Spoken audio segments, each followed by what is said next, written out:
Let us see the problems on incidence of tax, which is modified for you.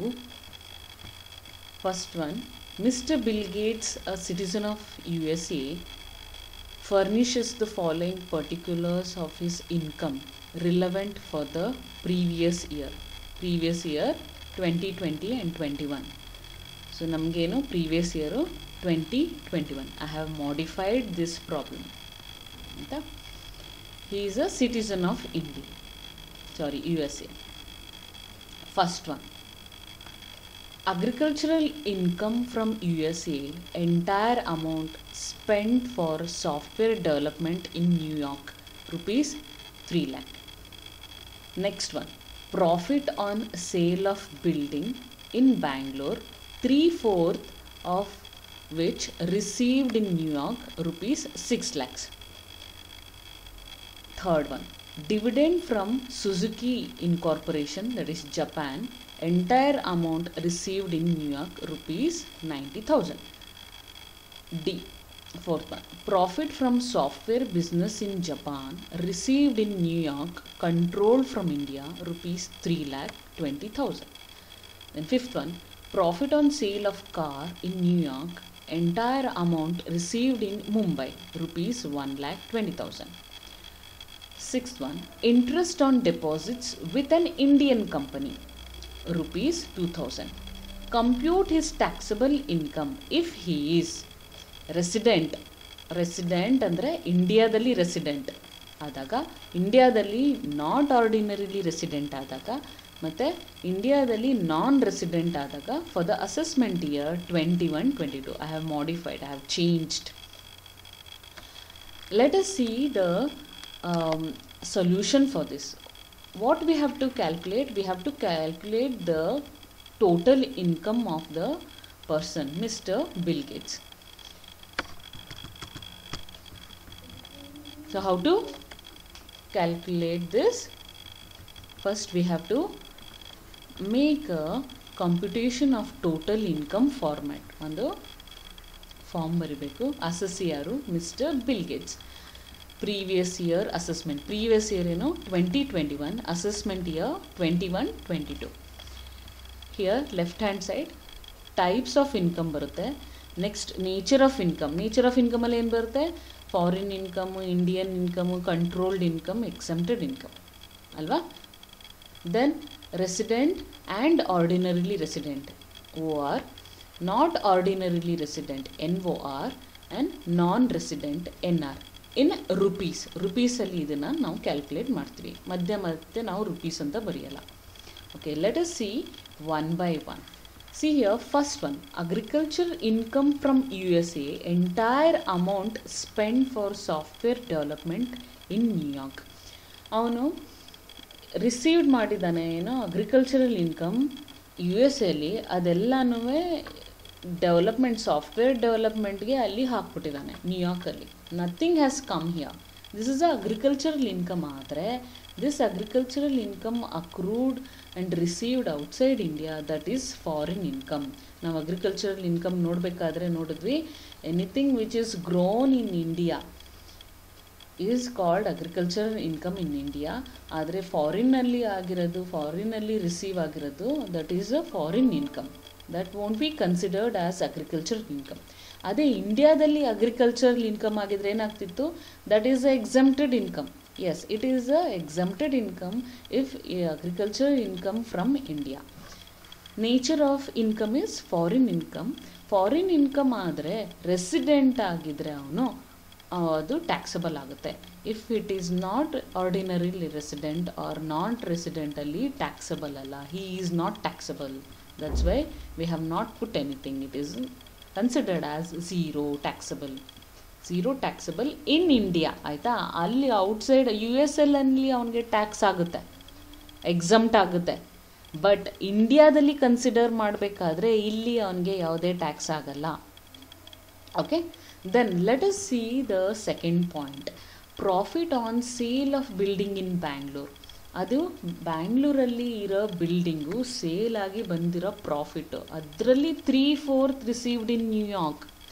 ಇಲ್ಲಿ ಏನೇ ಇದ್ರೂ accrued ಎಲ್ಲಾಗಿದೆ ಇದು Bangalore, that is ಇಂಡಿಯಾದಲ್ಲಿ income accrued ಆಗಿದೆ, that is raised in India. We have received outside India. Anything which is raised in India, received outside India is Indian income. Indian income ಅಲ್ಲಿ 3 category: raised in India, received in India ಒಂದು, raised outside India, received in India, raised in India, received outside India. ಈ 3 ಕ್ಯಾಟಗರಿನ ನಾವು Indian income ಅಂತೀವಿ. ಇದೇನಾಗಿದೆ, raised in India, received outside India, that is Indian income. All Indian incomes are taxable in all category. That's why see 3/4 ಆದ್ರೇನು 1/4 ಆದ್ರೇನು whatever it is, the total amount is taxable in all the category. 3/4 is received outside, 1/4 is received in India. ಎರಡೂ ಸೇರಿ Indian income ಆಗಿ total 6 lakh is taxable. Then we'll have a dividend from Suzuki. ಜಪಾನಲ್ಲಿ accrued ಆಗಿರೋದು. ಜಪಾನಲ್ಲಿ ಏನು outside India it has accrued, raised income has arised. Entire amount received in India, received in New York, arised in Japan, received in New York. ಎರಡೂ arised and received outside India, that is called foreign income. Foreign income ಇದ್ದಾಗ non resident ಮತ್ತು not ordinarily resident taxable ಆಗಲ್ಲ. Wherever it is taxable, it is only ordinarily resident. First category resident and ordinarily ರೆಸಿಡೆಂಟಲ್ಲಿ ಮಾತ್ರ ಅವ್ನು taxable ಆಗುತ್ತೆ. ಇನ್ನು 2 ಕ್ಯಾಟಗರಿಲಿ ಅದು taxable ಆಗಲ್ಲ, foreign income. Let us see the fourth one, profit from software business in Japan. Profit ಎಲ್ಲಾಗಿದೆ, software business Japan, outside, arised where outside. Received in New York, ನ್ಯೂಯಾರ್ಕಲ್ಲಿ received ಆಗಿದೆ, ಔಟ್ಸೈಡಲ್ಲಿ ಅರೈಸ್ ಆಗಿ ಔಟ್ಸೈಡಲ್ಲೇ ರಿಸೀವ್ ಆಗಿದೆ. ಆದರೆ controlled from India, controlled, whatever the business is controlled in India, this is called a controlled income. ಈ controlled ಇನ್ಕಮಲ್ಲಿ resident ಮತ್ತು not ordinary resident ಎರಡಕ್ಕೆ ಟ್ಯಾಕ್ಸಬಲ್ ಆಗುತ್ತೆ, ನಾನ್ ರೆಸಿಡೆಂಟಲ್ಲಿ ಟ್ಯಾಕ್ಸಬಲ್ ಇಲ್ಲ. Controlled income these 2 category, resident and not ordinary, OR ಮತ್ತು NORಗೆ ಮಾತ್ರ taxable, NRಗೆ ನಾನ್ ರೆಸಿಡೆಂಟ್ಗೆ taxable ಅಲ್ಲ. Next we'll see the 5th point, profit on sale of car in New York. Profit ಏನಾಗಿದೆ, ಕಾರನ್ನು sale ಮಾಡಿದ ನ್ಯೂಯಾರ್ಕಲ್ಲಿ, ಅದರಲ್ಲಿ ಬಂದಿರೋ profit received in Mumbai, outside accrued, received in India which is Indian income. Indian income. Indian income ಆದ್ರೇನು, ಮತ್ತೆ ಹೇಳ್ತಾ ಇದ್ದೀನಿ, ಇಂಡಿಯನ್ ಇನ್ಕಮ್ ಆದರೆ all the 3 categories will be taxed, that is resident, not ordinary resident and non-resident, 3 ಕ್ಯಾಟಗರಿನೂ taxable ಆಗುತ್ತೆ. Then last one, interest on company deposits.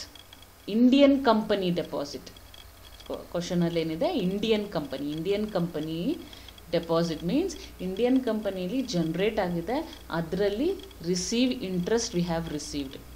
Generate ಆಗಿರೋದು, receive ಆಗಿರೋದು India, that's why it is called a Indian income. 2000 rupees in all the category it is taxable. ಎಲ್ಲ ಕ್ಯಾಟಗರಿನೂ total ಮಾಡಿದಾಗ ನಮಗೆ different ಕ್ಯಾಟಗರೀಸಲ್ಲಿ total gross total GTI ಅಂತ ಹೇಳ್ಬೋದು, ಅಥವಾ ಟೋಟಲ್ ಇನ್ಕಮ್ ಎಷ್ಟು ಬಿಲ್ ಗೇಟ್ಸ್ದು. ರೆಸಿಡೆಂಟ್ ಆಗಿದ್ರೂ 14,32,000 ಆಗುತ್ತೆ. If he would have been a non ordinarily resident, he would have got 10,42,000 will be the taxable amount, and non-resident ಆಗಿದ್ರೆ ಅವನು 7,22,000 as a taxable, gross income, total income. ಅದು total income. On this total income there will be so many deductions, so many exemptions, ಅದೆಲ್ಲ ಕಳೆದ್ಬಿಟ್ಟು ಆಮೇಲೆ taxable income ಬರುತ್ತೆ. ಆ taxable income ಮೇಲೆ percentage tax ಬರುತ್ತೆ. ಅದನ್ನು ನಾವು ಮುಂದೆ ಕ್ಯಾಟಗರೀಸ್ ಏನೇನು ಬರುತ್ತೆ ಅದನ್ನು ನೋಡ್ತಾ ಹೋಗೋಣ. Next, let us see one more problem.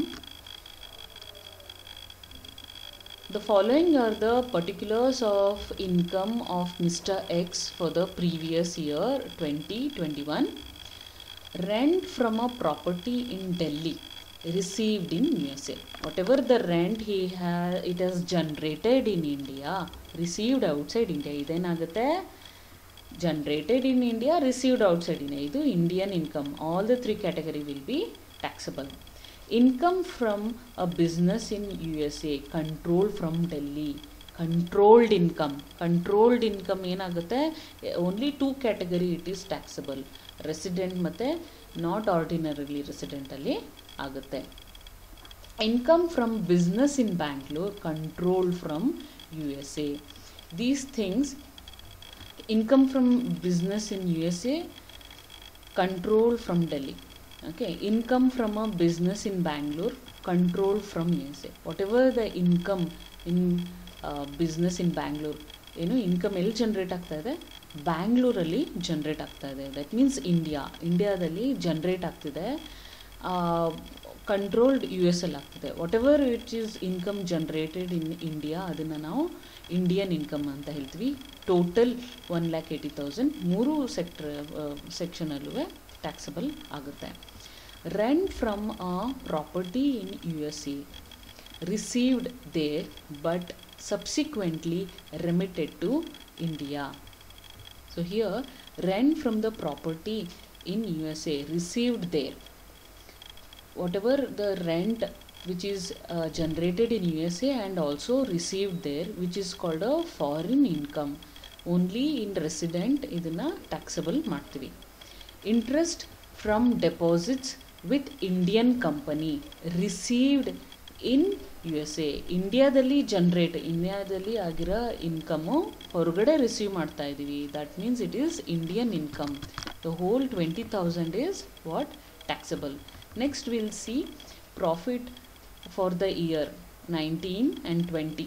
Profit of the year 19-20 of a business in USA remitted to India during 2021. ಯಾವುದೇ ವರ್ಷದ್ದು ಪ್ರಾಫಿಟ್ನ ನಾವು ರಿಸೀವ್ ಮಾಡ್ತಾ ಇದ್ದೀವಿ ಇಂಡಿಯಾದಲ್ಲಿ ಈ previous year assessment year 21-22, 2020 which is not taxed earlier, ನಾವು ಹೇಳಿದ್ವಲ್ಲ, which is not taxed earlier, ಅದನ್ನು ನಾವು ಇಂಡಿಯಾದಲ್ಲಿ ರಿಸೀವ್ ಮಾಡ್ತಾ ಇದ್ದೀವಿ.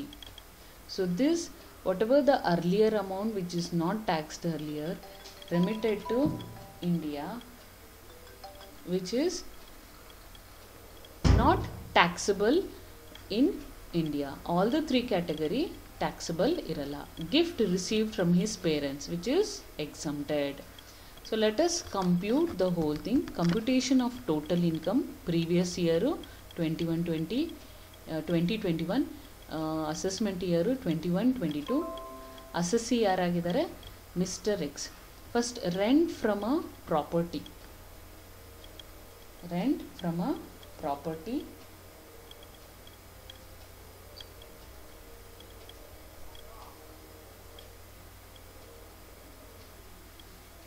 in Delhi, received in USA. That is Indian income. ಮೂರು ಕ್ಯಾಟಗರಿಲಿ taxable. Income from a business in USA. Income from business in USA, controlled from Delhi. This is controlled income. Controlled income ಎರಡೇ ಕಡೆ ಆಗುತ್ತೆ, OR ಮತ್ತು NOR ಅಲ್ಲಿ. So NR ಅಲ್ಲಿ ಇದನ್ನು ನಾವು ಟ್ಯಾಕ್ಸ್ ಫ್ರೀ ಮಾಡಿದ್ದೀವಿ. Income from a business in Bangalore, control from USA. ಇದು ಇಂಡಿಯನ್ ಇನ್ಕಮ್ ಆಗುತ್ತೆ, ಇಂಡಿಯಾದಲ್ಲಿ ಜನರೇಟ್ ಆಗಿ ಹೊರಗಡೆ ಹೋಗಿದೆ. All the three category it is taxable. Rent from house property in USA, received there but subsequently remitted to India. This is foreign income.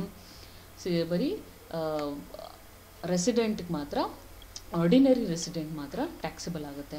Interest from deposit with Indian company, received in USA. That is ಇಂಡಿಯಾದಲ್ಲಿ generate ಆಗಿರೋದು, outside we are receiving Indian income. All the three category it is taxable. Past untaxed income, ಯಾವುದೇ ಒಂದು untaxed income ಅದು last year, before last year, ಅದೆಲ್ಲ ಈ ವರ್ಷಕ್ಕೆ ಬಂದರೆ ಅದು exempted income. Gift from parents ಎಷ್ಟೇ ಅಮೌಂಟ್ ಇದ್ರೂ ಅದು ಎಕ್ಸಮ್ಟ್ ಆಗುತ್ತೆ. So all the three category ನೋಡಿದಾಗ ನಾವು 4,60,000 ರೆಸಿಡೆಂಟ್ ಆ್ಯಂಡ್ ಆರ್ಡಿನರಿ ರೆಸಿಡೆಂಟ್ ಬರುತ್ತೆ. ನಾಟ್ ಆರ್ಡಿನರಿಲಿ ರೆಸಿಡೆಂಟ್ಗೆ 4 lakh ಬರುತ್ತೆ, ನಾನ್ ರೆಸಿಡೆಂಟ್ಗೆ 2,80,000 rupee taxable amount. That is total income of Mr. X. Hope you understood. Thank you.